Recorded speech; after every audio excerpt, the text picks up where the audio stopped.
People eat fish. Fish don't eat people, or at least until this movie came along. Hello, huge movie fanatic Nate, stopping on by. Seeing as how it's summertime swimming season, I thought it only made sense to rewatch and review the Roger Corman cult classic by the name of Piranha. This is a movie that I kind of wish I would have grown up with. I didn't end up seeing until maybe I was in my late 20s, early 30s. I'm not exactly sure when I first saw this. Maybe I came across the VHS of this back when Video Update was Persian, their VHS or Movie Gallery, whatever the hell it was called at the time. I may have gotten a VHS of this, and then subsequently in 2010 I ended up getting this DVD that came out in 2003. This is the only, the most recent version of the movie I got. Yeah, I know it's on Blu-ray, but this isn't a movie that I watch that often, or that I think is particularly that great. So I mean, for me the DVD is fine. I never felt the need to upgrade to Blu-ray. That should kind of give you an indication of how I feel about this movie. I mean, it's kind of strange. It's like I don't dislike the movie all that much, but for some reason, there's some titles I just don't feel the need to upgrade. I mean, I don't really watch this movie very often. That could have, that could obviously be a big part of it. But Piranha obviously was, I think it came out in 1978, and obviously it was Roger Corman's, answer to the success of Jaws. Roger Corman being this guy who makes independent, really, really low budget independent movies, kind of capitalizing on whatever movie trend is going on at the time. Will obviously see the success of Jaws and then do his own take on it. Obviously, even I think this is like the original poster art, and obviously the original poster art is very much an homage to the Jaws poster art as well, with the woman swimming. This is a woman on a freaking floaty thing with a piranha coming up from below or whatever. So this movie came out in 1978, the same year incidentally that Jaws 2 would come out. And this is directed by Joe Dante, the guy who would end up going on to do The Howling and, of course, Gremlins, Inner Space, all kinds of other movies. He had a pretty solid career in the 80s or whatever. And so I don't know if this is, I wouldn't imagine this is his first movie. I would imagine it's one of his first movies. I'm not a big Joe Dante fan, so I don't really know his filmography. But this is, definitely towards the beginning of his, directing career or whatever. The movie starts with this couple at night. It's kind of a moody scene with this couple at night, backpacking couple, coming across this, this just facility that says, with the, sign, the fencing around it with the sign that says do not enter, no trespassing or whatever. I don't know if they're looking for water. It seems like they're looking for something, but at any rate, they end up going in there and sliding under the fence, and this chick gets naked, and they find this pool, which they don't, it's pitch black out. They don't really know, what the hell's going on with this pool. They just see a pool, and they're like, oh wow, I'm gonna take a dip or whatever, and they swim around in this pool, and of course they invariably end up getting eaten by piranha. Obviously, it's the first scene of the movie, so I don't think we don't really see under the water. Well, plus it's dark and stuff. We just see them kind of maybe bubbles or something like that on the surface, and they're getting attacked and or whatever. I don't even know if actually the boyfriend might disappear.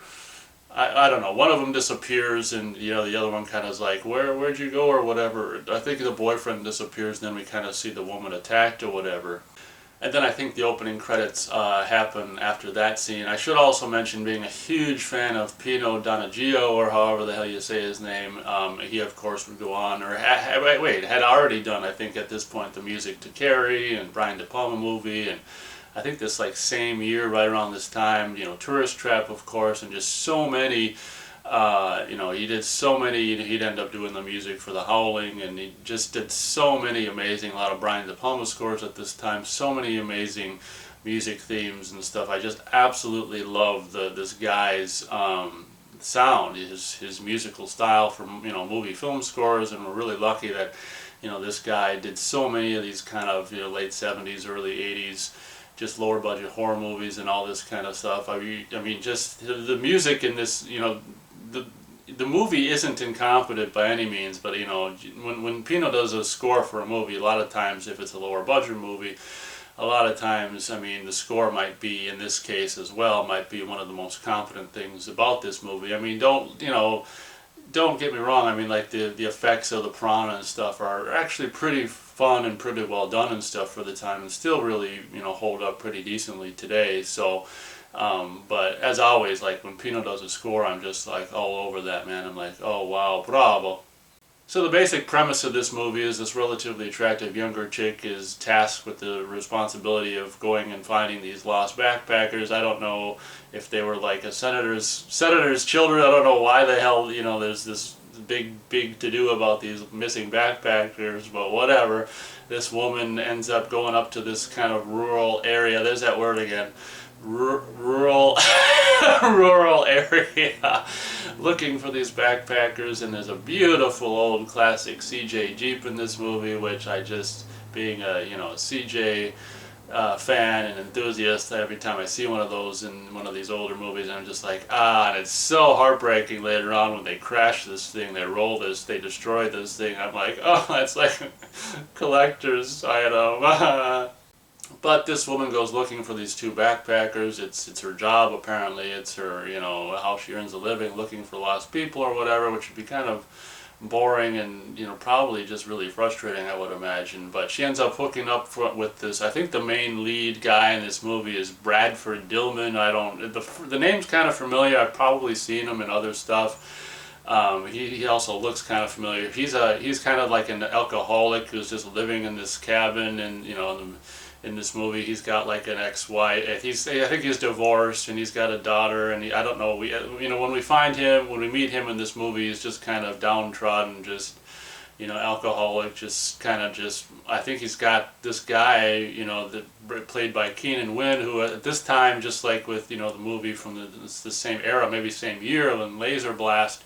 I think he was in a bit part in Laser Blast as well. At this time in his career, Keenan Wynn is doing all these kind of just really, really small parts in a lot of these B movies and stuff, and of course would go on to be an integral character in like the TV show Dallas and stuff. So in the later time of Keenan Wynn's career finds him just being in, all kinds of little small parts in low budget, horror movies. And this is one of them where he just plays this kind of neighbor of, the Bradford Dillman character. And just, I think at the, when we introduce Bradford, I think, Keenan's basically bringing him like a wheelbarrow full of booze or whatever. So that's basically the introduction of Bradford's character or whatever, and this woman shows up right away and is like, have you seen these people around? Not that she's got a picture. I don't think she's got a picture or whatever, but have you seen any, backpackers around? Or this guy's real ornery. I mean, being a divorcee and all this kind of stuff, or being divorced. Is a divorced person a divorcee? Probably. Either that or a divorcee is someone who probably a divorced person. Being a divorced person, this guy is just bitter and kind of a drunk and, down on his luck or whatever. And this woman kind of just basically insists that, after he gives her a little information, insists that he help, go with and to this one area and to, maybe he mentioned this government facility that had been closed down or something like that. So she insists that he, goes with her to show her the way to this facility or whatever. So one thing that I should mention is, unlike the Jaws movies, this movie's actually rated R, which is kind of fun.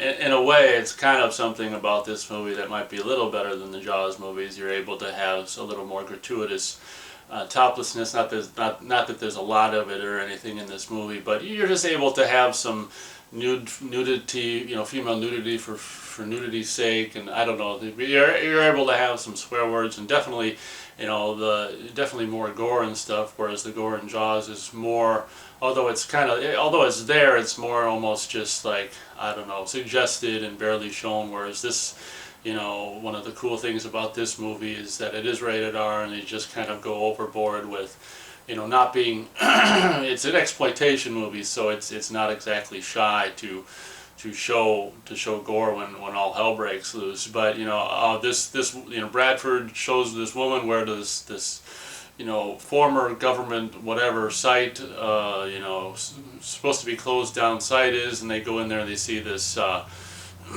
they see this swimming pool that the people swam in, and they don't really, it's all murky and stuff, they really can't see in it or whatever. and they go inside looking at things, checking stuff out. And one thing that I will say about this movie that's really goofy, and I think they meant to do more with it later on, but as the movie is, as the movie is finished, it's really weird where you see this, when they're looking around inside this government building, there's this stop motion animation creature. It's just like, nerd, nerd, and it's just like, it just shows up in a couple shots, just like walking around, and this little creature walking around on the ground or on a table or something like that. It's kind of just out of the cage and just like curious little creature, and it's kind of just stupid because, although we see like all kinds of, creatures and dead creature corpses and stuff, experiments gone wrong in vials and jars and stuff. I guess we're just, as the movie is completed now as it stands, I mean, I guess it just is kind of just shows that it's one living creature that got out and is just walking around. But I mean, it's just like, I don't know, it's just kind of pointless in a way. But like I say, having listened to some of the commentary, I think they meant to possibly do something more with it. But I mean, I don't know, it's just kind of, it is kind of out of place because it doesn't really serve any purpose other than, oh, we know a guy who can do stop motion, so we'll just throw in a couple stop motion shots and then that'll be the end of it. I mean, I don't know, it's just really weird. Like when I just watched it recently, rewatched it, I was just like, oh, I don't even remember there was any stop motion in this, and it's just like, I wonder where this is going, and it just goes nowhere, and I'm like, oh, I mean, I forgot about it by the time the movie was over, and I'm just like, oh man, that was just weird. But basically it's this woman's idea, I think, let's drain the pool and see, what's in there, because it's so murky and stuff, we can't see it. Let's drain the pool. They flip the switch to drain the pool, and the classic Kevin McCarthy, I think probably his biggest claim to fame was probably the the role he played in the original Invasion of the Body Snatchers, comes screaming out, "Don't do it!" or whatever, don't drain the pool, and too late, it's already started or whatever, and there's this confrontation with Kevin McCarthy and this woman and man, and it's just like, oh my gosh, I can't remember. I don't know how I think someone hits him on the head or something. I don't remember how they subdue him, but Kevin McCarthy is is a featured player in this movie for a brief amount of time. So, invariably what ends up happening from them, they just wanted to drain the pool to see, what was in it or whatever, or what was in it, and basically unbeknownst to them, they drained these piranha, these genetically engineered piranha fish that Kevin McCarthy had been working on or whatever back when he was doing government testing or whatever crap, and so they didn't mean to, but by draining the pool, they released all these genetically modified piranha into the river, and basically released them, into the river and onto the world, or not to the general local area where the river, is. Why is this so difficult for me to say? So they released the piranha into the river. That's all really needed to be said. So after these people unknowingly release all of these, deadly, genetically modified piranha into the river, they basically take Kevin McCarthy's character along with them. Oh, one of these cool plot points about this movie, which is pretty cool, is this guy, obviously being a divorced dad or whatever, has probably daughters part-time or whatever, but there's this little plot point where it's like, there's this, in this kind of middle part of the movie or whatever, they take this raft made of logs, kind of like, Huckleberry Finn or whatever, which is all lashed together with rope and stuff like that out of logs and stuff. They take this raft to go, I can't remember if they take it to, I don't know if they take it to the, I don't remember, but it doesn't matter. They end up on this raft with Kevin McCarthy going downriver. I think they're going, or upriver, somewhere on the river. I think they're heading towards, now that they know that the piranha have been released on the river, and they're heard, this guy's, what's his name? Dilford Dill Pickle, I don't remember. Bradford Dillman, I think. His character's daughter is at this summer camp that's downriver, upriver, somewhere on the same river that they just released all the piranha to. So they take Kevin McCarthy character, mad scientist guy, on this, log raft up or down river. I think at this point they're heading towards like the dam or something. There's some dam that they want to basically tell the guy not to open or whatever, because then they'll just let the fish even further downriver or whatever. They're also heading towards the summer camp, I think, to warn or rescue, the people, the kids there, and in particular this guy's daughter. But during this trip that they're taking on this, log raft or whatever, obviously, Kevin McCarthy can lay down the expository dialogue and stuff. And what's so cool about this movie, is the expository scenes. I don't know if it's because they're on this, log raft on a river, but for me, it's written and executed in a way where it's really not boring and you're not like rolling your eyes, okay, and this is where the movie stops and we have to explain stuff. I mean, it's done in a way that, for me, it's one of the better expository scenes, and maybe it's just Kevin McCarthy. It's just so many elements. I think it's just well written,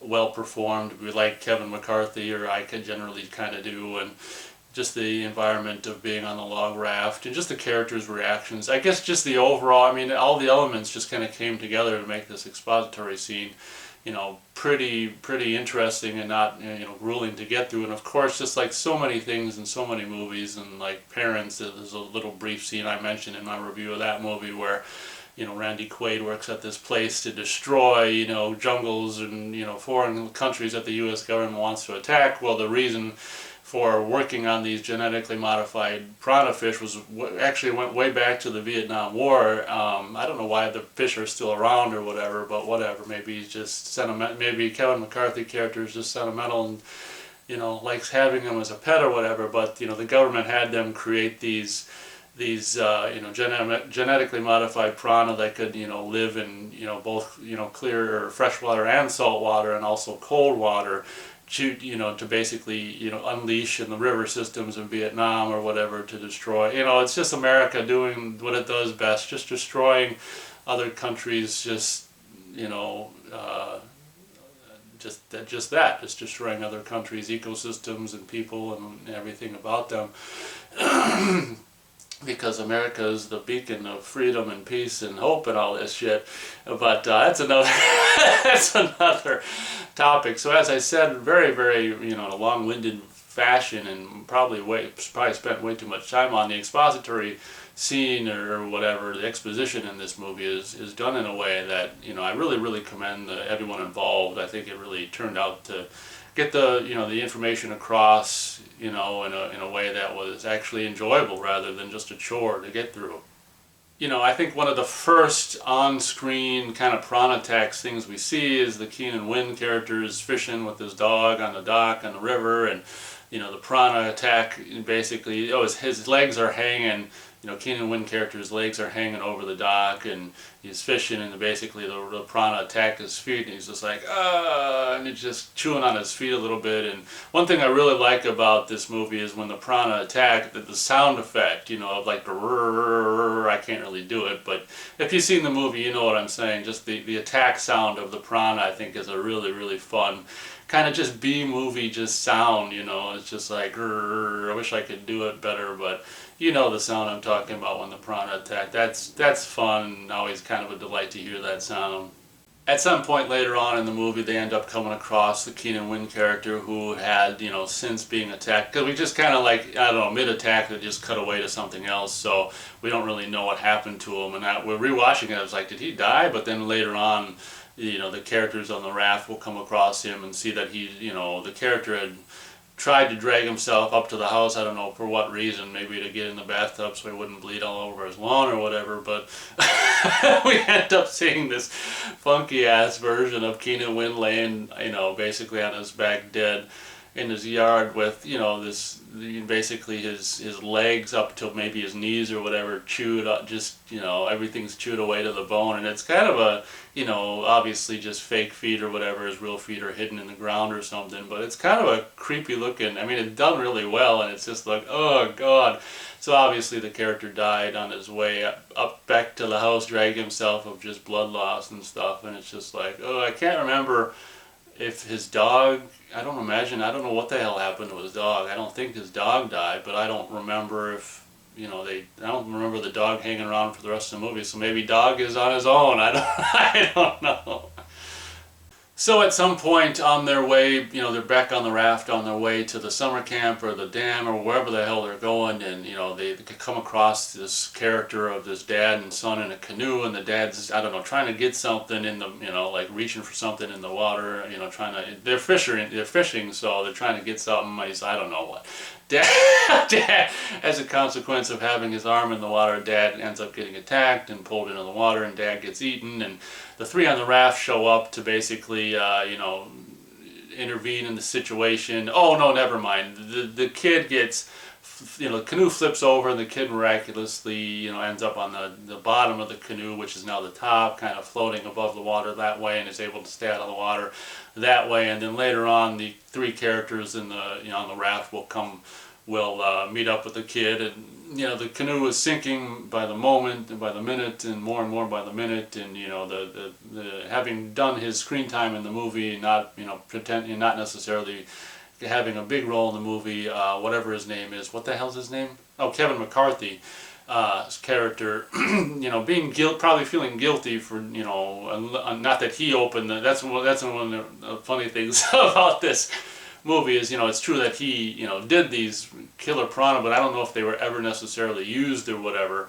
But what's funny is, yes, he in fact had a hand in doing the killer piranha, but it was these two idiots that came along and drained the pool and into the river. So, I mean, it's their fault, technically. But I think the guy, Kevin McCarthy, still probably feels guilty, for having done them, and now that they're unleashed in particular. So this Kevin McCarthy character valiantly, jumps into the river to basically save this kid, and is able to transport this kid safely from the canoe, back onto the raft at the cost of his own life. What a heroic frickin', mad scientist guy. But one thing that's kind of cool as these now three, I mean, there's always three people on this raft. Like, lose one, gain one, I guess. But it's funny because I don't remember. They must drop this kid off somewhere at some point in the movie, because this kid's not like a part of the group for the rest of the movie. So I don't know, but. There's this one scene where, they're just approaching, I don't know where the hell they are, but it's a really cool scene, and this is the reason why, for the movie, because you're wondering, like, when you're watching it, why the hell are they going this log route, raft, or this log raft route with these, being lashed, together with ropes and stuff? Well, the reason why is because there's this cool scene where the piranha are attacking the underneath of the log raft, and biting away the rope and stuff like that, so the logs all separate, and these people have to fall into the water or whatever. That was a really cool scene, and to be honest, as a viewer, I was just like getting kind of nervous, even though I'd seen it before, and it is kind of, I can only imagine seeing it for the first time and being like, oh my gosh, that's really harrowing, like, oh my gosh, are they gonna die? I can't remember. Obviously they don't die and they get off or whatever. I don't think the young kid dies. I don't know what ends up happening to him, but I think everyone obviously ends up being okay. But it was just kind of a cool scene. So unfortunately, like, I don't know, this is kind of where the movie for me falls apart. Like, it's funny because, like, quite literally when the raft fell apart, their log raft is kind of for me where the movie falls apart. I don't know if the log raft was just holding the whole movie together, but for me, up until this point, the movie had a really, really strong kind of a, forward momentum to it.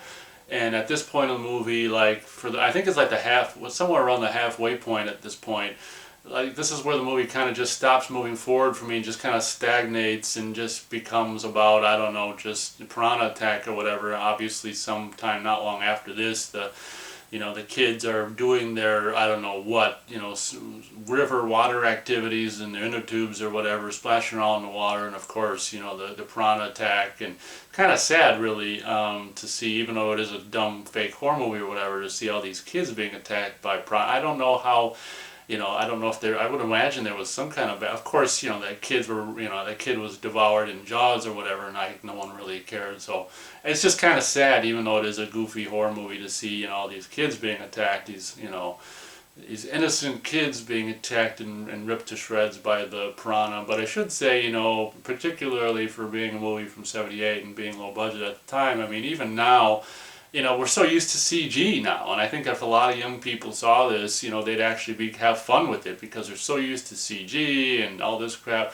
This obviously is before CG, and everything that you see is done more or less practically and for real and stuff. And the effect, combined with the sound effect of the attacking piranha, just the visual effects and stuff is done in a way that is really, really, kind of cool. And even frickin' whatever it is now, is it 41 years later, like, I think the piranha attack scenes and stuff hold up really well. And a couple times during these piranha attack scenes, it's almost, I wonder if it's, I don't know, it's either the exact same music from Carrie, or he's just doing the same thing, during that scene at the end of Carrie and at the prom massacre or whatever, where Pino just does this, like, he just has this sustained note. He's just like, hell with it, I've got a deadline, I gotta have this done this week. Screw it, I'm just gonna put one note over this, the piranha attack scene, and that'll be my music. But I mean, it does actually, you wouldn't think in theory it would work just to be like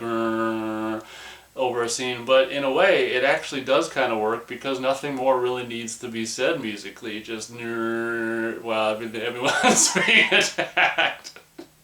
One thing I didn't mention yet, of course, being a Joe Dante movie, of course, Dick Miller's got to have a part in this movie. He's got a bigger part than he has in, say, Howling and Explorers and stuff. He's got a, Dick Miller plays this kind of asshole, guy who just buys all kinds of secondhand, carnival stuff and lashes it all together in some spot, and claiming this is some kind of new, brand new, I don't know, tourist, summertime attraction or whatever. So this Dick Miller character at the very end of the movie, of course, opens up this, I don't know, free day of his Wonderland extravaganza, summertime, whatever you want to call it, just resort spot for all these people to gather in the water and, of course, be chewed up by piranha.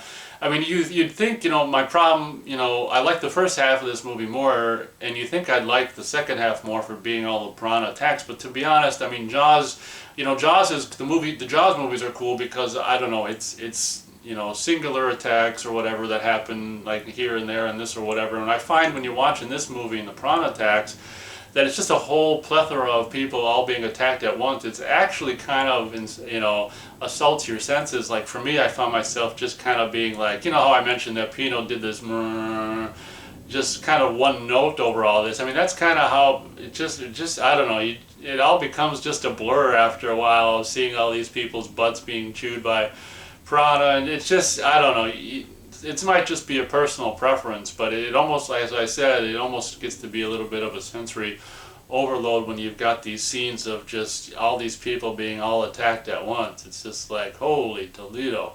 So after, the kids are attacked later on, all these people at this, Dick Miller's theme park or whatever are attacked, and Bradford, is it Bradford Dillman or Dill Pickle Bradman? I don't know what the hell his name is, but this guy's character comes up with a brilliant idea. The end to me is a little, I can't, it's a little hard to comprehend. Maybe maybe I don't know, maybe it was me, or maybe it's the filmmakers, or a little bit of both, but I think he comes up with this idea to open this valve to release all these chemicals into the river, like that's gonna be good for the river, to kill the piranha or whatever.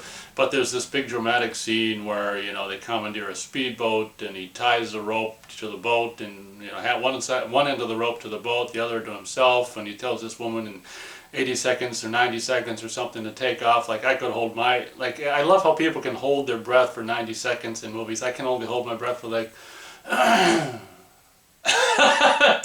7 seconds. I don't know, I've never really timed it, but I mean, it's so funny in movies where people just hold their breath forever. But for some reason, he's like, oh shoot, the place where the building I have to go into to pull the levers underwater, I don't know why that would be. But, so it's this big dramatic thing where the Bradford Dill Pickle character, Dilford Brad, whatever the hell, the main lead star guy with the plaid, shirt, the flannel, dives under there and, of course releases this valve, releasing like I say, I don't know, he's releasing some chemical to kill the piranha, to kill everything else in the river too. Thanks a lot, buddy. But it's really, really, it's really kind of vague what the hell he does at the end of the movie, and even what effect it has on the piranha. Like, I don't know if there's even shots of like this poison shit chemicals coming into contact with the piranha and them going and turning belly up. They should have done that. That would have been funny. But I don't think there's anything like that. I think we just assume, at this point that he saved the day or whatever, and the movie kind of abruptly ends. But it is indicated kind of that some of the piranha made it to the ocean,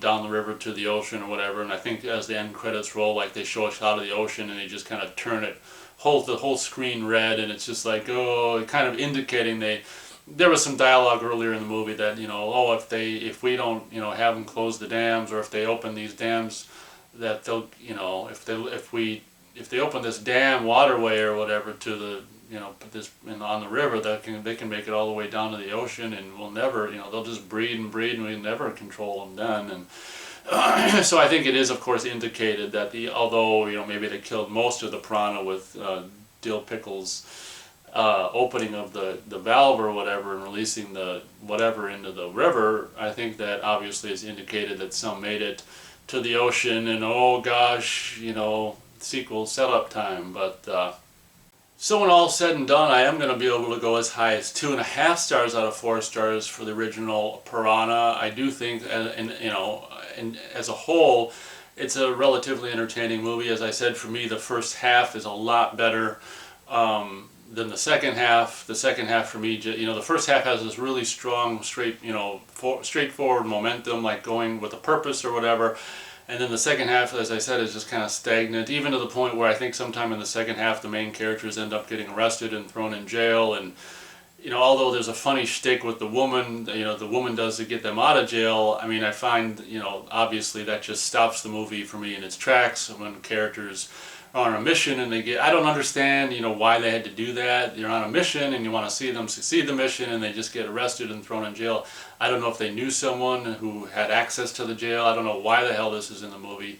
To me, that's kind of, I think I'm pretty sure that takes place in the second half of the movie, and it's just like, oh my gosh, every time I watch it I'm like, oh, the movie's like so good up until that point, and it's just like, and as I said, the second half, it involves just, I guess the first half is setting everything up, and the second half's kind of the payoff or whatever. What's ironic is, for me, the setting up is actually more interesting than the payoff, because the payoff is just all that kind of overdone, just piranha attacking people. Oh, one thing that I will mention, that there's this cool kind of stunt where there's this boat stunt on the river where some boater's wearing a helmet, and there's this one guy fishing, and they jump a boat off on another boat and have an explosion. That's kind of a cool little bit or whatever. And but I mean, I'm not saying that all of the second half is bad. I'm just saying, like, for me, like, for the most part, the whole, all of the first half is pretty well done, and there's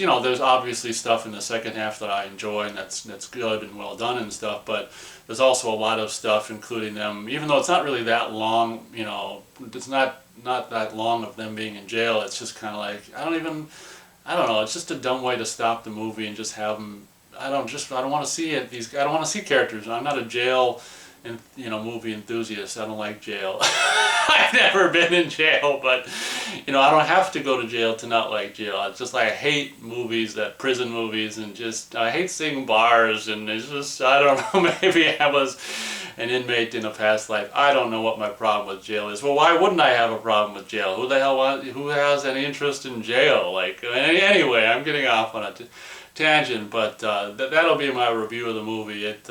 First half for me is better, second half not so much. And even though it's all, the majority of the piranha carnage and stuff is in the second half, I just find it to be, I think that's pretty much what it is, just just a over assault on the senses for me. It's just like too much mayhem, and I don't know, maybe that note that Pino hit is like the devil's tritone or something like that. But anyway, thank you very much for watching my review of Piranha. Be sure to stop on by for, at some point, I would imagine within the coming days or whatever, I'm going to obviously review and upload Piranha 2, The Spawning, for you guys, because obviously, having watched and reviewed this movie, I've got to watch and review that one as well. So stay tuned for that. Thank you very much for watching this video, and as always, we'll catch you on the next one.